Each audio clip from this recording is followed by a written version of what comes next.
Alors je m'appelle Pradip Xavier et je suis enseignant-chercheur à l'INSA Rouen-Normandie et au laboratoire Coria. Alors pour une partie de mon temps, j'effectue des enseignements à l'INSA Rouen-Normandie où je forme des étudiants aux thématiques de l'énergie et de la propulsion.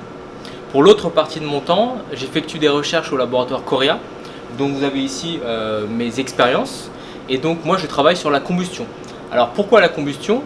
Parce qu'aujourd'hui, par exemple, on n'est pas capable de faire voler un avion avec des batteries. Mais j'espère qu'on le pourra dans quelques années.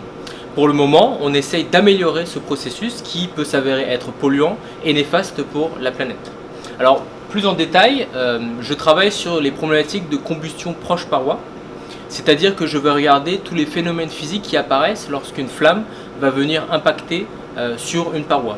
Vous prenez l'exemple d'une flamme, vous mettez dans une petite boîte comme un moteur et donc vous pouvez avoir un certain nombre de phénomènes comme par exemple la flamme peut s'éteindre, la flamme peut polluer ou pire encore la flamme pourrait détruire la paroi et ça c'est pas forcément intéressant pour les gens qui prennent l'avion par exemple.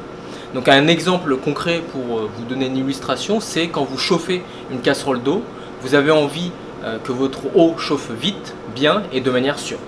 Alors l'idée de mes recherches ici, c'est d'utiliser des outils expérimentaux pour aller comprendre ces phénomènes liés à la flamme et à la paroi.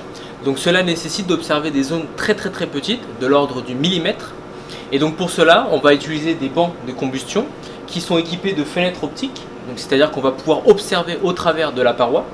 Et d'autre part, comme la température est très élevée dans les flammes, on va utiliser non pas des instruments de mesure classiques comme des thermomètres ou des objets qu'on pourrait mettre dans la flamme, mais on va utiliser des lasers de différentes couleurs qui vont nous permettre de remonter à des informations de température, de polluants ou même de voir comment la paroi va se déformer au contact de la flamme.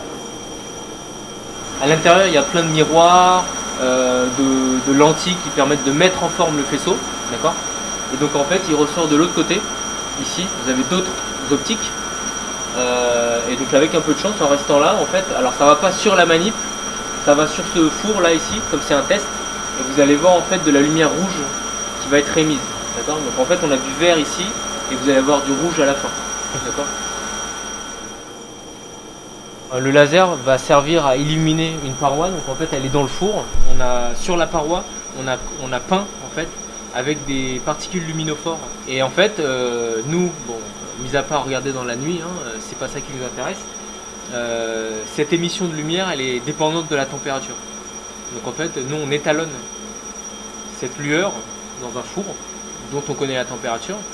On construit en fait une sorte de table. Et ensuite, quand on fait des manipulations dans la flamme, on est capable avec la lueur de dire tiens, cette lueur correspond à telle température. Voilà. Donc c'est une méthode indirecte. La méthode la plus simple, c'est de mettre son doigt sur la paroi et de dire tiens, ma température est de temps. Voilà. Ça, malheureusement, on ne peut pas le faire puisque le thermomètre en lui-même fondrait en fait. On a des températures ici qui sont entre 900 et 1200 degrés Celsius.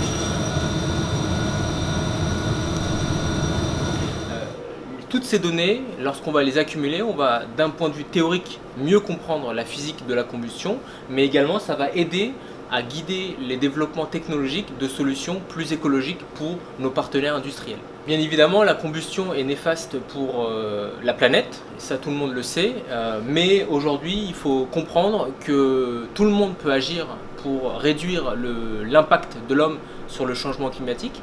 Et donc moi, au travers de la formation des étudiants dans les thématiques de l'énergie et de la propulsion est un plus puisqu'ils vont avoir ces défis à relever dans le futur. Et d'autre part, de par mes activités de recherche, je contribue un tout petit peu à améliorer, ou en tout cas à rendre l'impact de l'homme sur la planète plus négligeable.